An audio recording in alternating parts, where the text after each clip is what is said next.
He must have his, he actually has his speakers turned down or something.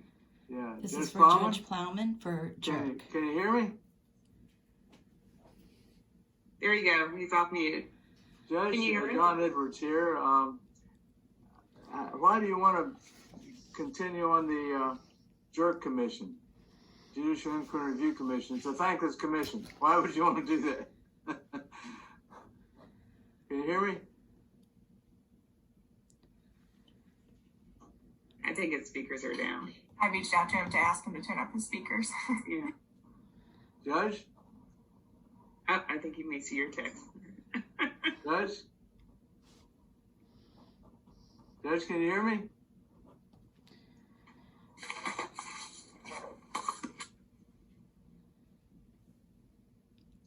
Judge? Hello? looks like he's trying to figure it out, and it's Right. not working. Judge? Hey, John, Yeah. tell the judge to wave his hand if he can hear you. Can you hear me? Oh, Here there he you go. goes. Okay, Judge, welcome. I'm Senator John Edwards, and I want to know would you like to continue on the JIRC Commission, Judicial Inquiry Review Commission? It's a thankless commission. Yes, sir. It does have its difficulties, and we deal with a lot of sensitive issues, but we are in a position where we can help maintain the integrity and the confidence of our judiciary. Another reason I would like to continue is because, frankly, we've had quite a bit of turnover in the last year and a half or so, and we have several new members that came on board within the last year and a half. And I was fortunate enough to be elected by them as vice chair. So in conjunction with Judge Merritt, who is the chair of the commission at this point, the two of us have probably more experience than, as far as time served on the commission, than the rest of the members. Our most senior member right now is actually going to be rolling off, having served 2 terms.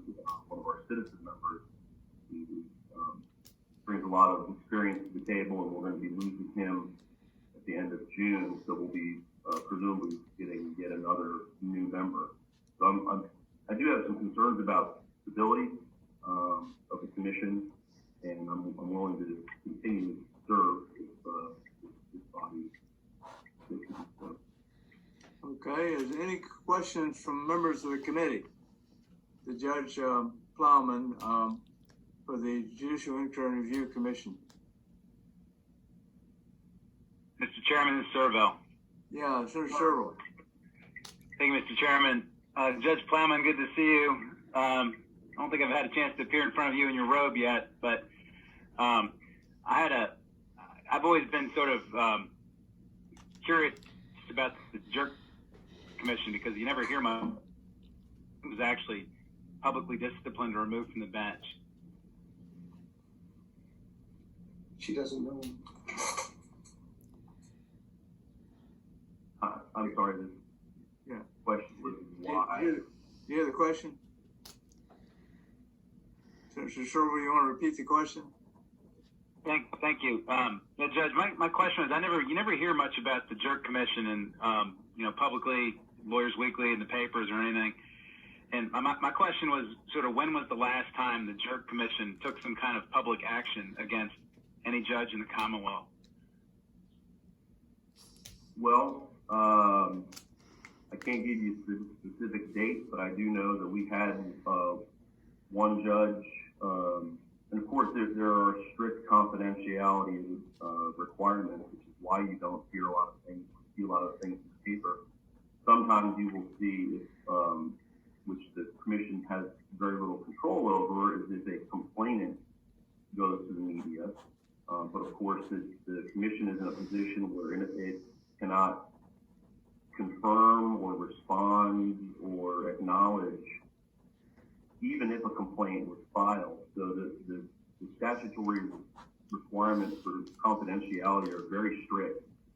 So that's probably one of the reasons we don't obviously have a public relations person. We have commission counsel, and the commission is set up statutorily to very unique animal, I'll say. But we did have a judge that was removed from the bench, I want to say about 2 years ago. He was also prosecuted federally, as was his spouse, for a variety of things. So that was, I want to say that was maybe 2-3 years ago. Right. Mr. Chairman? Any other questions? Yeah, Senator Sorrell. Thank you, Mr. Chairman. So I think we have something like over 300 judges on the bench, and it just, and I understand that if a judge gets convicted of a federal felony, they're going to lose their robe. It seems to me, and I've heard of lots of my colleagues in the courthouse filing JIRC complaints. It's hard for me to sort of understand that how, like, over the years that I've practiced, like how few judges could not have some sort of a founded complaint like ever made. And so I've always just sort of been curious about how the internal workings of the commission work. I understand that there's private discipline that's meted out, but it's always sort of left me scratch my head that the commission has never found, or from my memory, rarely, or if ever, found that there needs to be some kind of public action taken against the judge, and they would leave it to the legislature. So, I mean, what is your philosophy about that? I mean, how do you approach making those decisions when you make them? And I think you served as a Commonwealth attorney, or as, I guess, a civilian member and attorney member for years before you became a judge, and then took up somebody else's interim, I guess, vacancy as on one of the judge spots. But I mean, what philosophy do you use to evaluate these things, and whether something is severe enough as to whether or not it ought to be public versus private? Because I never see anything public come out of JIRC. Well, I think you have to do somewhat of a similar assessment that you would when you're prosecuting a case. You still have to evaluate the strength of your evidence. You have to have respect for if there are victims. Certainly, harassment and that sort of misconduct is something very sensitive and that we take very seriously, but also at the same time we have to balance it with the privacy of the victim in those specific situations. So if there is a manner in which we can achieve justice, for example, I'm just going to throw out a hypothetical, if the judge is engaged in some sort of harassment or sexual misconduct, and they are willing to step down, and remove themselves from either the bench or the courthouse, while simultaneously protecting the privacy of that victim, that's something that we would entertain very seriously, because there is a very limited number of remedies, censure and removal, retirement. So if they are willing to basically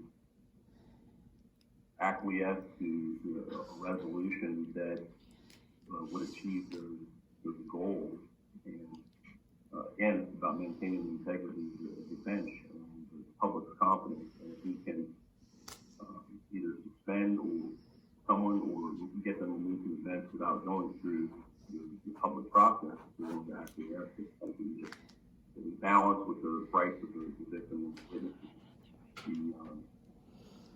A lot of the other behavior that comes before us, I would say, is, I wouldn't ever call it de minimis, but a vast majority of the complaints, and I believe the commission publishes these statistics to the General Assembly, a vast majority of the complaints come in are complaints that are not within the purview of the commission. For example, the most common complaint you get is a litigant or an inmate that is unhappy with the ruling of the court.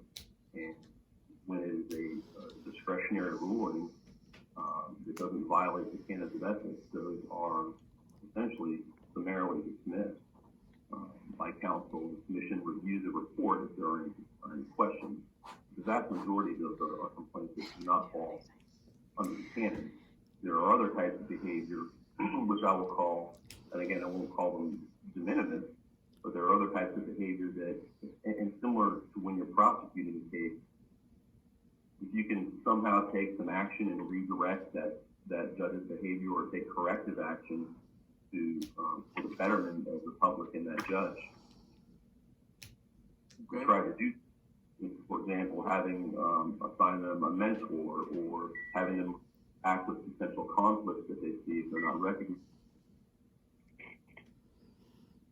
There's other, sadly, some of the things that we deal with as well are dementia issues, substance abuse issues, and fortunately we have, and I'm also fortunate to sit on the Virginia Judges and Lawyers Assistance Program, which is also formerly Lawyers Helping Lawyers, and so there's also confidentiality with that, but we have been able to work with that organization as well to help judges that may be struggling for one reason or another.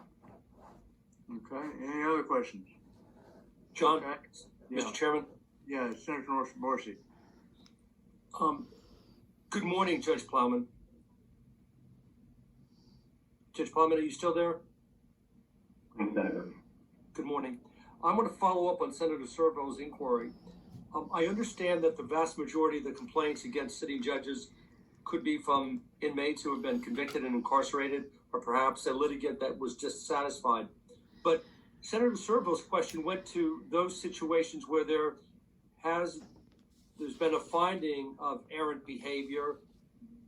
Why, question one, why wouldn't that be publicized? And wouldn't that be a, shedding a little sunshine on things? Wouldn't that be better for the overall judicial system if others, including other judges, saw that when there was errant behavior, there was accountability and publicity to that?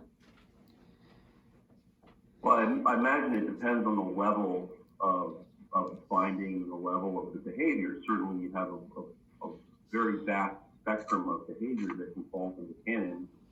Some may not warrant charging a judge in the Supreme Court. So, as far as the matters being confidential, that's a matter of statutory construction, which falls in the General Assembly's purview. So, if the General Assembly would like specific matters more open to the public, I think that is certainly within your control. Mr. Chairman, one follow-up question. That actually begged thank you. That begged my next question. You initially said that the statutory requirements are rather strict, preventing the disclosure of the doings of the Judicial Inquiry and Review Commission. Do you believe that the legislature should loosen these requirements, thereby allowing more sunshine on the doings of the JIRC committee? If there are findings of that the canons were violated, that information is transmitted to the General Assembly when that judge comes up for reappointment. So if the senator did not feel that the commission was taking significant or appropriate enough action with respect to the judge's behavior, it certainly has the right to take its own action in either not reappointing or impeaching. But those matters of finding where a judge is not officially charged, that information is shared with the General Assembly. I thank you for your service, Judge. Thank you. Any other questions? Do we have a citizen who wants to say anything? Shannon?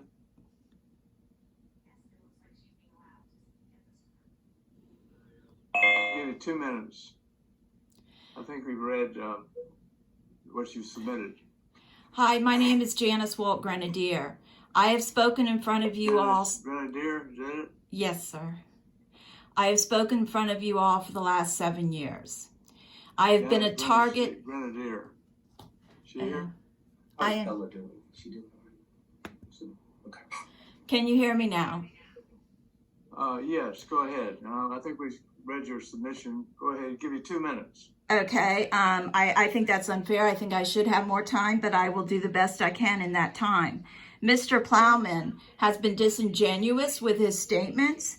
He has stated that the citizens are basically filing frivolous reports. That's not true. In my case alone, Judge Donald Haddock Sr., who was retired in 2010, came back in 2019 to speak to a judge prior to a hearing that was chosen by the Supreme Court.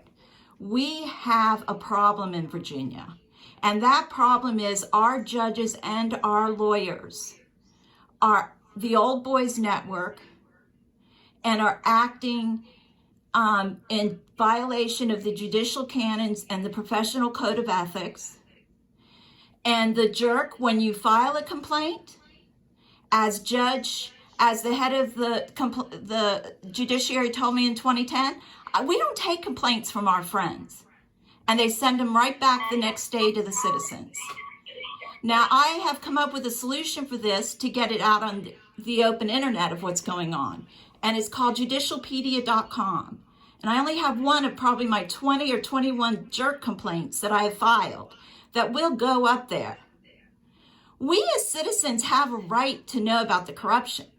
You all practice in front of these judges, and you treat them as if, it's like Charnel Herring. I asked her to have a roundtable with all of us victims that have been targeted by these judges. She agreed to it, but oops, hasn't called me back in a year, nor emailed me back. They're putting a new judge into the city of Alexandria courts. I've been trying to find out who it is. I've been blocked. And I understand you guys don't like me, and that's fine, but I have a right to justice. And what you've got is a lot of people in the streets now. This is the first time I've ever heard y'all actually ask questions of a JIRC member. I tried to be on the JIRC committee and was basically told I was a problem. And so they didn't want me there. The appearance of justice is just as important as justice itself. And throughout the day, you're going to be hearing a lot of stories from people, and I'm going to be speaking up 4 more times. But we have a problem with the JIRC committee. It's allowing judges who have collusion with the lawyers, friendships, who rule by the friendships. Thank you very much. We do have your submission, which is fairly extensive. So I think at this time we need to move on. You've had your 2 minutes. Wow, thank you. Questions from the committee? All right. Second, thank you, Judge Plowman, very much for being here. Terrie Thompson is a citizen appointee to the JIRC Commission. She's filling an unexpired citizen term, seeking her first full term on the Judicial Inquiry and Review Commission. Terrie Thompson, are you here? I am. Good morning. Okay. Thank you. Okay. Why do you want to take the heat and be on the Judicial Inquiry and Review Commission? It's sometimes it could be a difficult commission to be on. And I understand, and I'll be as brief as possible, but just my journey in life has not been an easy one. It's been challenging, but what I do love and what I'm passionate about is service, and certainly service to my community.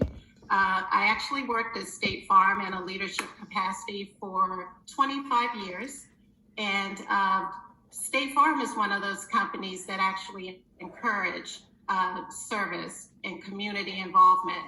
And I've always been interested in the judicial process, and just serving for the last 6 or 7 months, I feel like it's been a mutually beneficial relationship. I actually have learned a lot, and I feel that I can add value. I have added value just as a citizen member. So that's just a few reasons that I would love to continue to serve. Okay, any questions of the commission, or the committee, rather? Any senator or delegate would like to ask Terrie Thompson any questions? Okay.